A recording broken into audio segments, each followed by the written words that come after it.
What's up, everybody? It's Bryan Clayton here, CEO, co-founder of GreenPal, coming to you live to answer your questions this week.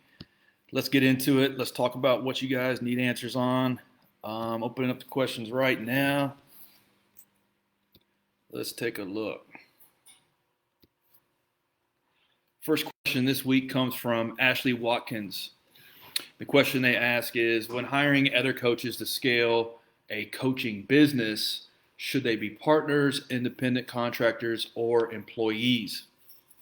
Background: I launched a coaching business this year to help startups organize, strategize, and digitally market their business. I've been helping clients one-on-one walk through their planning phases, set goals, and put together digital marketing strategies. So far, my clients love the mindset, work, and business strategies. Okay, so the main question is, when you're bringing on like consultants or coaches or people to help you grow your business. First off, I think I'm glad you're thinking along those lines. That's important.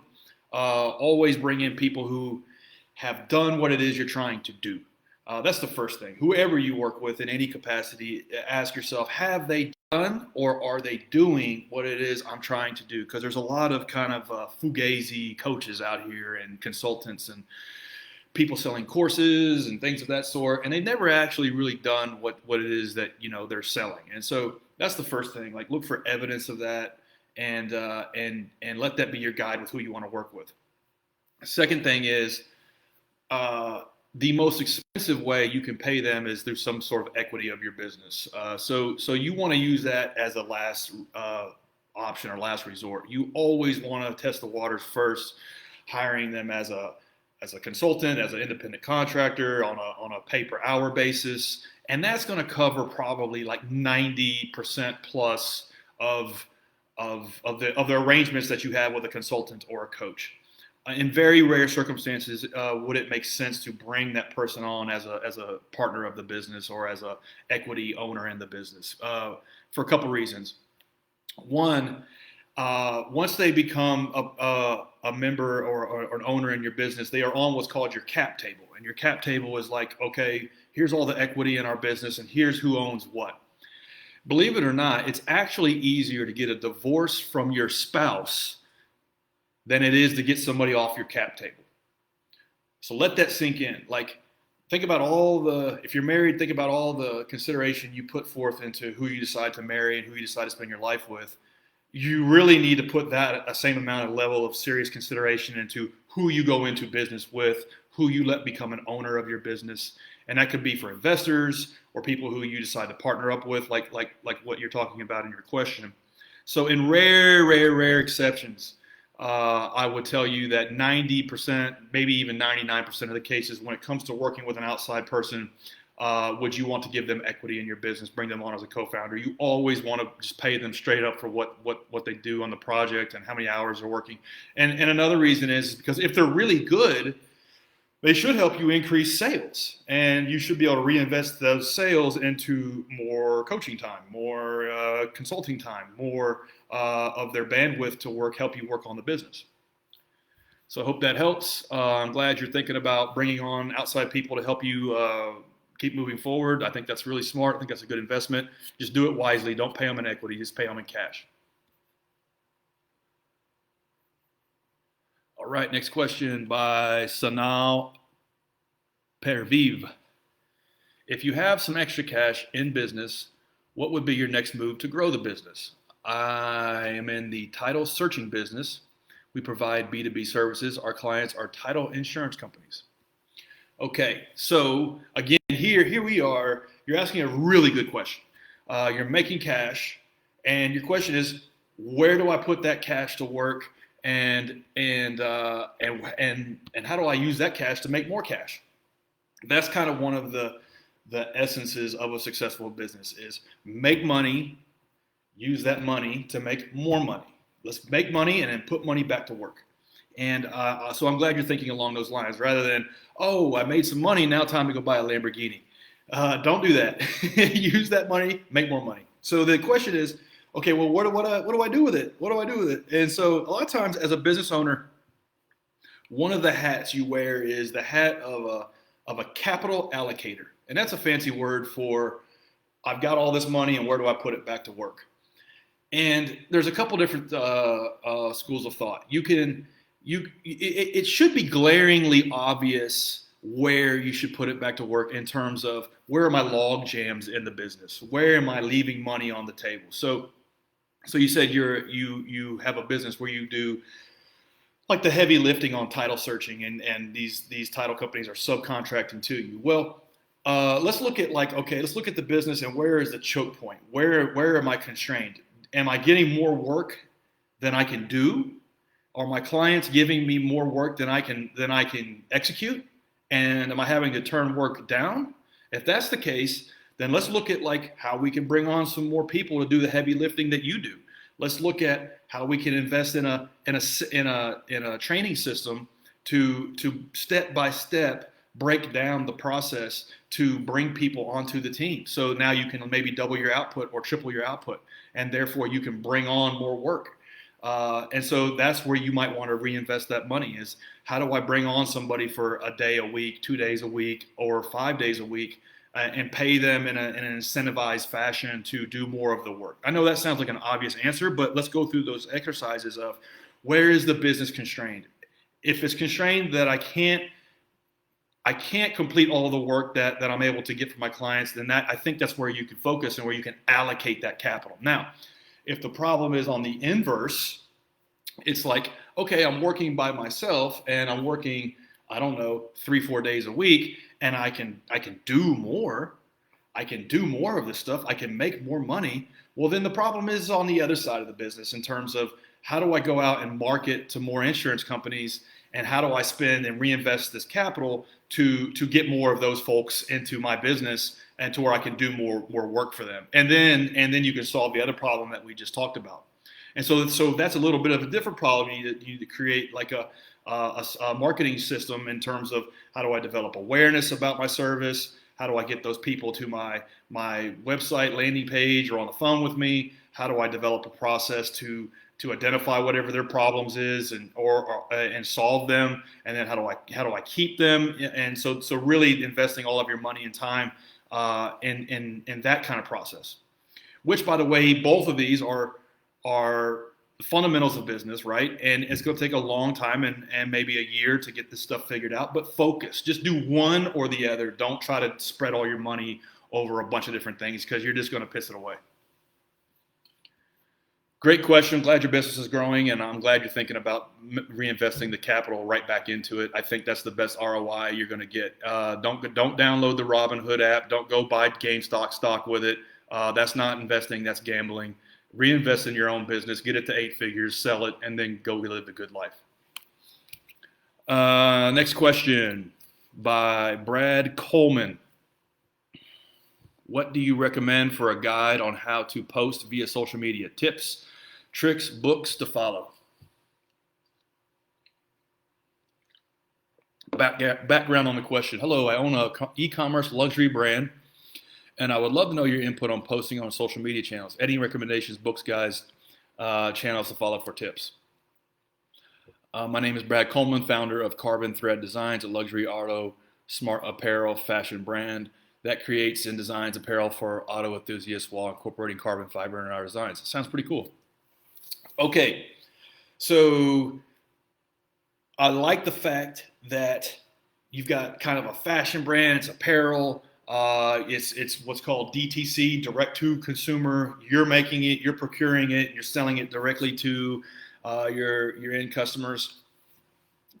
And you're thinking about social, right? And so this day and age, social didn't exist 15 years ago. And so this day and age, you have this huge opportunity to get your product out in front of people and get your product out and create and manufacture the awareness about what it looks like and how it can fit into their lives.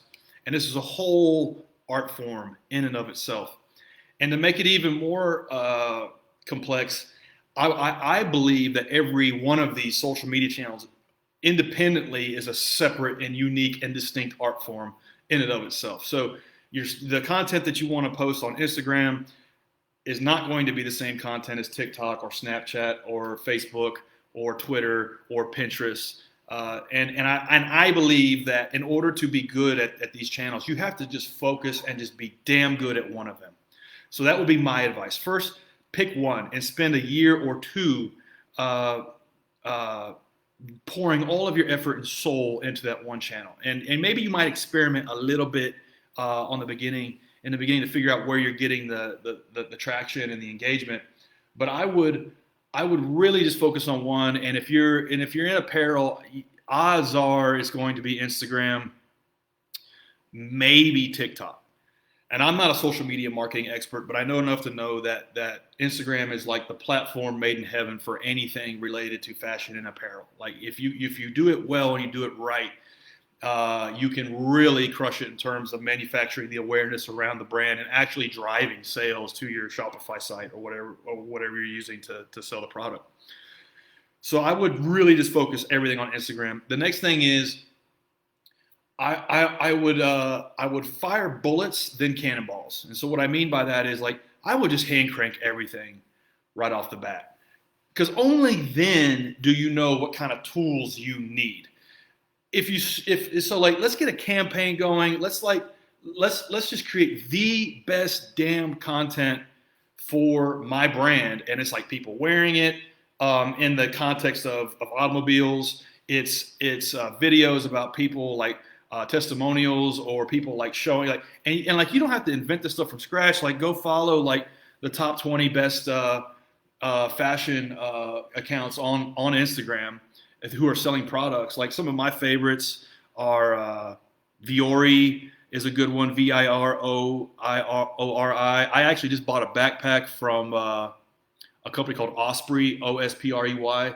And the only reason why I bought this damn backpack, it's like a $400 backpack for like going backpacking, is like I stumbled onto their Instagram and they have content of people like in Mount, in Yosemite, like climbing mountains, people in Mount Zion, climbing, people all over the world like doing this stuff. Not that I'm a big climber, but like that inspired me. Like, oh shit, if somebody can use this backpack to like be in the bush for a month, it'll be fine for my little weekend trip. So that is just one like person's like anecdote about somebody who discovered a brand on Instagram, saw the product being used in the context of somebody else's life, and trying to ascribe that to like maybe my life. You need to be thinking along those lines. And so you can kind of quickly see like there is no spray and pray approach where this story, this content could just be like pushed out to everywhere. I think all of these things need to be authentically created in one channel at a time. And you might be thinking, well, I mean, I want it to go everywhere. I want, if I'm going to take a picture, I want to just use a tool, and it should put it on Snapchat, and it should put it on Pinterest, and it should put it on Twitter. And like, the reality is that there's so much opportunity in one of these. You don't need to be good at all of them. If you can just be good at one, you can create a hell of a business. And so my advice, focus everything on one, create a relationship with a really good photographer, a really good videographer, or you, like nights and weekends, get on YouTube, learn the nuts and bolts on how to take great pictures, great video, and do it yourself for a little while. And really begin to become an expert marketer in the sense of how to create really good looking content and how to think like a good marketer and do this stuff yourself for a year. And then only then can you begin to understand, okay, these are the tools I need. These are the freelancers I need. These are the experts I need. You really have to like hand crank it first to even begin.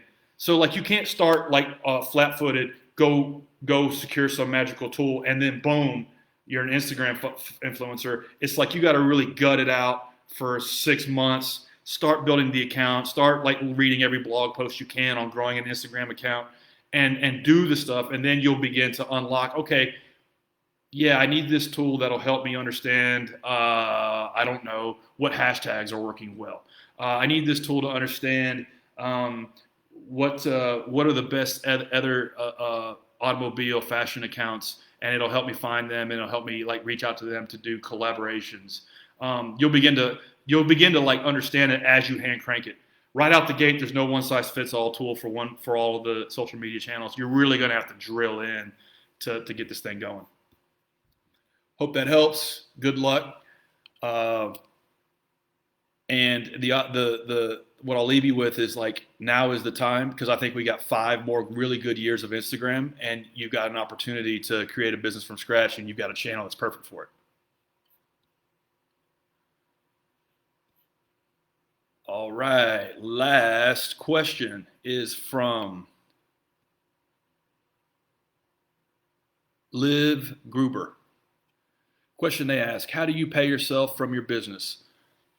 I'm going to start paying myself and want to know what is the best way to do. Should I be paid as a W-2 employee, 1099 contractor, or is there another strategy? Our company's an LLC. Really, really good question. I am a copywriter for online entrepreneurs. I completed website copy for a client. She paid 50% up front, but has not paid the last 50%. She did not answer my DMs. Oh wait, I'm so sorry. That's a different question. The background is this. That's a different question. Actually, this isn't the last question. Okay, so just to be clear, this question is from Liv Gruber. How do you pay yourself from your business, 1099 or W-2? I'm not a CPA. I don't give tax advice. I'm just somebody out here hustling like every one of you. And I've had this same exact question many, many, many years over my lifetime building businesses. My first business was a landscaping company that I built to 150 employees, $10 million a year in revenue, sold it. My second company is a company called Green Pal, which we're 8 years in, 300,000 customers, doing $20 million a year in revenue. We have 23 employees on this business. And I have to figure out, like, how am I going to pay myself? I've done it every way that you can. I've done it with paying myself as a W-2, and then I've also paid myself as a contractor at times. And one thing I have noticed, just one person's experience, it almost doesn't matter, because you're going to pay the taxes in some shape or form eventually anyway. So it's like, if you pay yourself as a W-2, the business pays the Social Security, and you pay half the Social Security. If you pay yourself as a 1099 employee, you pay both sides of the Social Security. So it almost doesn't matter unless you're getting into like multiple 6 figures, and there's different ways to slice this up and pay yourself as a dividend, and that depends on like what type of company you have. You say you have an LLC. So my answer is, there's no silver bullet, and there's no way to like skirt the tax burden in most cases, unless you're doing a huge amount of revenue, and you can really structure things in such a way that you can kind of mitigate some of these taxes. But if we're talking about you're paying yourself $100,000 a year, it almost doesn't matter if you pay yourself as a W-2 employee or as a contractor. With the caveat is that a W-2 employee is a little more cleaner. There are, as a contractor, that might be put up against scrutiny. So like, if you ever get audited, they might come in and say, you're paying yourself as a contractor, but you're not actually a contractor. You're really an employee of the business. And so you might have to you might even get stung later on in terms of a tax burden. So the safe bet is to really just pay yourself as a W-2 employee. But asterisk, consult a good CPA on this, because they might tell you something completely different than what I'm telling you. I'm just telling you what I've done over the last 20 years building 2 businesses. And that's what I've done. At times, I've paid myself as a contractor, particularly in the beginning of the business, and then other times I have moved myself to a W-2 employee. Now, that said, like, if you're doing really good, you're making $1 million a year, you don't want to pay yourself $1 million a year as a W-2 employee. You want to pay that as a dividend and as a disbursement at the end of the year, and that's a little different. But it doesn't sound like that's the situation that you're in. So sorry, I can't give you a real crisp, clear answer, other than to kind of give you one other entrepreneur's experience. The long story short is, probably a W-2 employee, but talk to your CPA. If you don't have a CPA, get one. I've had really good luck with hiring good CPAs and CFOs on Upwork.com. And you can hire like a rock star CFO or CPA for an hour a month, and it'll help keep your business on track. Don't be cheap with this stuff. Hire somebody for a couple hours a month to look at your books, and close out the books every month, and make sure that you're on track and you're not losing money. It'll be the cheapest money you ever spend. A little bit of unsolicited advice there. Now, here is the last question. This is from Kristen Ladas. What do you do when a client has not paid the remaining balance from a project completed over 2 months ago? I am a copywriter for online entrepreneurs. I completed website copy for a client. She paid 50% up front, but has not paid the last 50%. She does not answer my DMs or emails. It's tough. It's tough. It's a common problem in every business. I actually run a marketplace for lawn care services to get connected with homeowners to hire them, and this is the main problem we solve for our contractors: is getting paid for the work you do. We make sure they get paid, and so as simple as that sounds, like that's one of the main pain points we solve for the businesses that use our platform in the lawn care industry. So I can empathize with what you're saying. The reality is if you've let it go 2 months, it's probably too late. You really need to set expectations that on the front end, and you need to have a system and a process that you follow every single time when you work with a client, and it's a routine. It goes the same way every time. I collect 50% up front.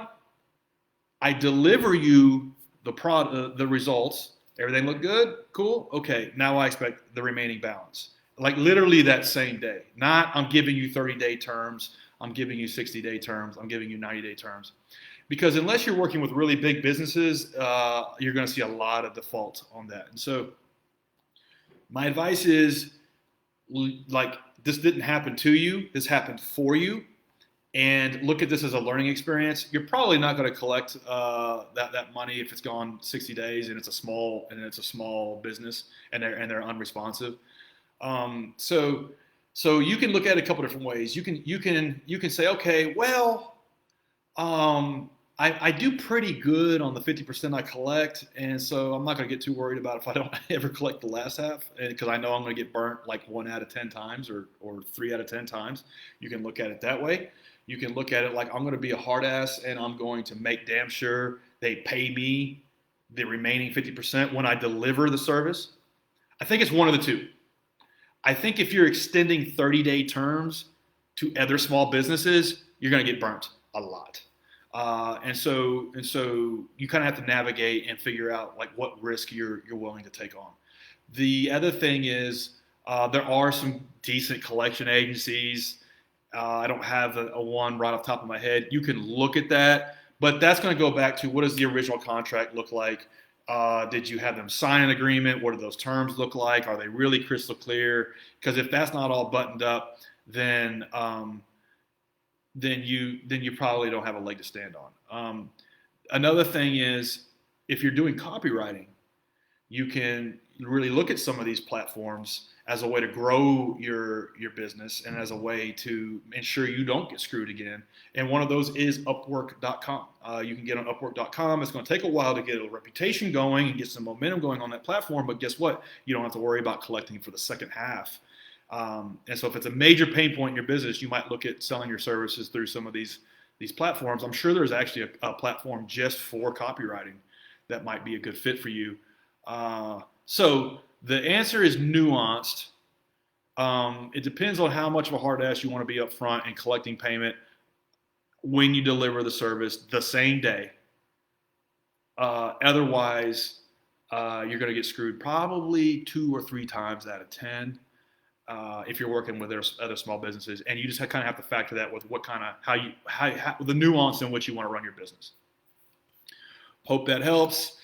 Great questions this month, guys. I really enjoyed it. It sounds like you guys are really engaged in growing your business, and you're asking really, really intuitive questions about how to reinvest capital into growing your business, how to think about pushing your product out on social media. A lot of really good questions. So y'all keep up the grind, keep up the hustle. I promise you it is worth it. I promise you that this is like the best thing you can do with your life, so long as you're willing to spend 5-10 years doing it. And y'all keep up the good work. Talk to y'all next month. Bye-bye.